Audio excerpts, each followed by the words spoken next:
Good morning, everyone. I'm Catherine Ross. I'm here on the floor of the NYSU with Jim Cramer. Jim, how are you? Well, I'm good. How are you? I'm also doing well. It's Friday. I don't want to work tonight. My wife has to work tonight at the Longshoreman, and she'll probably work till 12 or 1. She's general manager of the Longshoreman, and that's Brooklyn. It's of the higher end Italian bistro, and she's working on Saturday night. So I won't be able to stay awake because what happens is I just sit there and drink mezcal, tospa, and I don't want to do that. So my weekend is heavily regulated. We're going to see Mark Hoffman, my boss, CEO of CNBC, at their Christmas party. So I'll do that. I'm trying to get my wife to be sure that she goes and find someone to host so she doesn't have to work so hard tomorrow. Oh, that'd be so nice. Yeah, I really wanted her to come to the party. This is my life now. My life is controlled by the Longshoreman because my wife is working so hard. She's got to find a new GM. Yes, she does. And she will, but... It's got to be the perfect fit, because it's a higher-end restaurant. The average ticket price would be about $35. So, anyway, but that's my story for the weekend. Jim, what are you looking at in the markets right now? Oil. They're down, but not that much. Oil? Oil is starting to move the airlines at last, and it should have moved them. It should also move the cruise ships. People worried about 2020 emissions. But the airlines should be bought.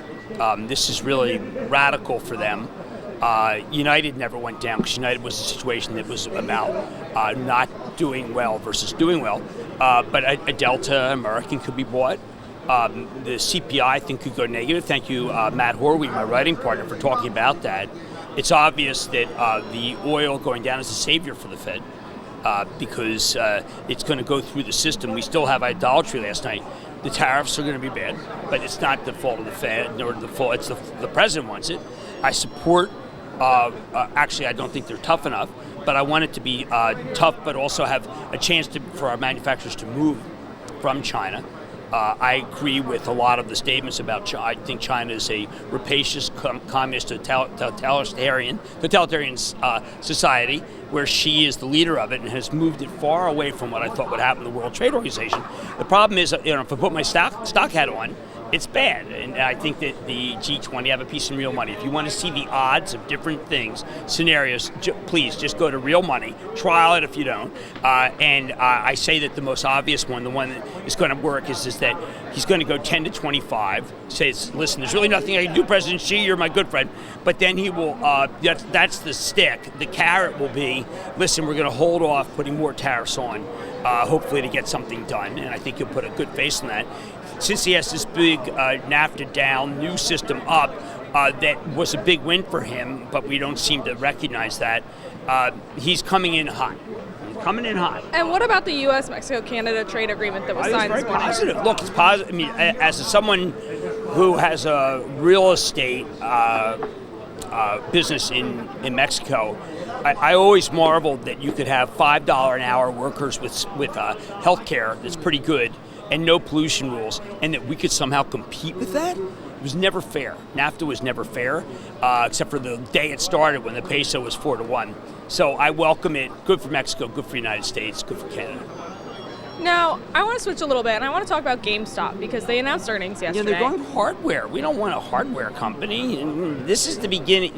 Look, GameStop's been rolling over for some time. It reminds me very much of Blockbuster Video, because we don't get our video the way we used to. And the gamers, do you ever go to GameStop? I actually do. What do you get there?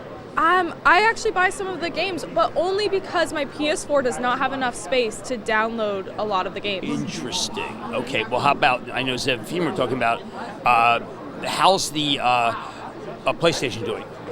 PlayStation, I still love it. It's about, 5-6 years old now? Maybe even older, honestly. So it's getting up there. And how about, we know that Nintendo, that's been a good reason to start thinking about NVIDIA. No, it really has.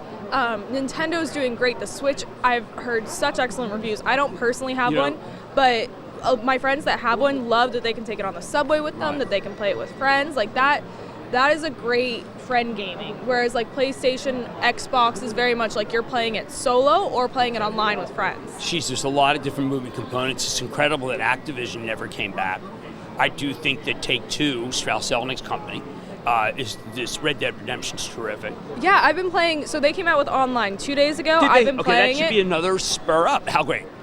Amazing. Genuinely amazing. It's so much fun. I haven't even finished Red Dead's story. I'm very much at the end, but I've been trying to kind of like savor it. So I switched over to online, and that's what I'm going to be doing with my weekend. Oh, great. Okay, that's important because I think people have to recognize this is what Strauss would say.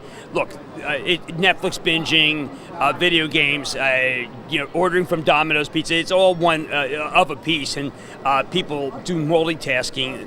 I had.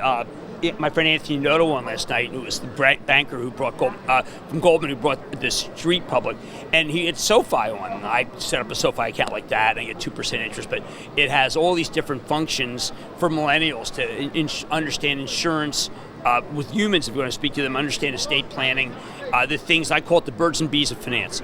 And I very much want to do some. I should say I don't want to. Look, these interviews I was saying to you the other day, it's stream of consciousness, but SoFi would be a great partner. They're very smart. Yeah, I used to cover them when I was a personal finance writer. I covered them, and that was really interesting to see. During the Cagney days, yeah, that was, look, this stuff is unfortunate, what happened to him, it's a sexual conduct issue. Yeah. But I do think that SoFi is a winner.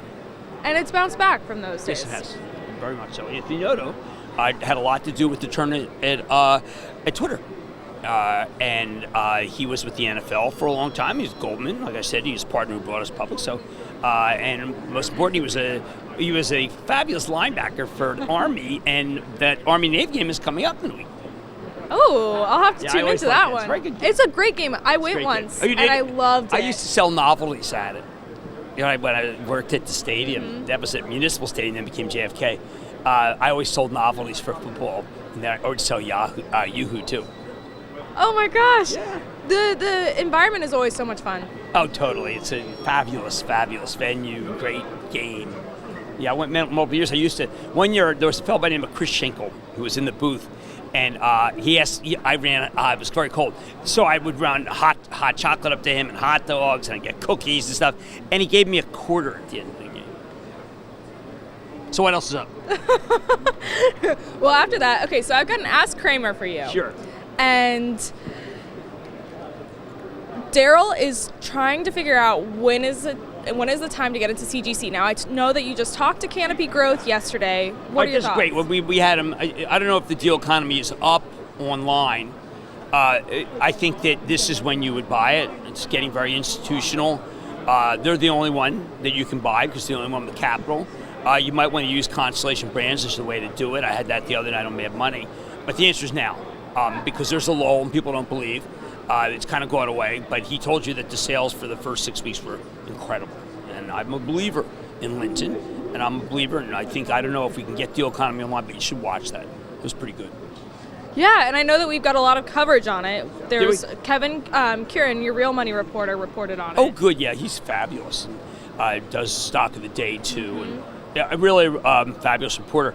But it was I learned a lot at the conference, and I hope that, I'm going to review what Bruce said, but I recommended Constellation last night as a way to play it since they own 50%. Speaking of excellent interviews, you just talked to the PVH CEO last night on Mad Money. That was a fantastic interview. Well, if you guys haven't seen it, you should. But exactly. He also talked about how he got fashion wrong, Calvin Klein jeans, and a collection, and he's not going to get it wrong again. And I'm a believer in Manny. I got a really nasty tweet about how you really buried me in PVH. You're an idiot. You do this and that. And I want to say to the person who did that, well, then why don't you get the hell out of it? You're up. So yeah, check that out. It's also Stock of the Day, so Kevin will be covering a lot of Real Money coverage. I pick up Stock of the Day with our London bureau. Yes. And we'll have the best coverage and the read-through also to the department stores. And I want to keep this for our Action Alerts Plus video, but I do have a great question to ask you about it. One of our members emailed it in. Well, so with that, I'm going to thank you for this video and wish you a happy Friday. Before I forget, any Eagles games this weekend? I've got an Eagles game Monday night, and I will pull an all-nighter and come to work on Tuesday morning.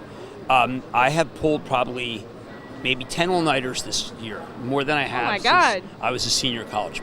Yeah, I was going to say, I don't even know if I've pulled 10 all-nighters in college. Well, I've flown back to, what I do is I finish my show on say at 3 o'clock here this time at San Francisco, and then I hop on a plane and I work all night and I come in, throw some powder on and go to work, and I've done 10 of them. Well, this will be the 10th on Monday, so watch for me on Tuesday. And you look great. You don't even look like you're pulling them. I try. Thank you. That's makeup. Thanks so much for joining me, Jim. It's been great. All right, guys, I'm Catherine Ross with TheStreet. Have a great weekend. We'll see you guys Monday.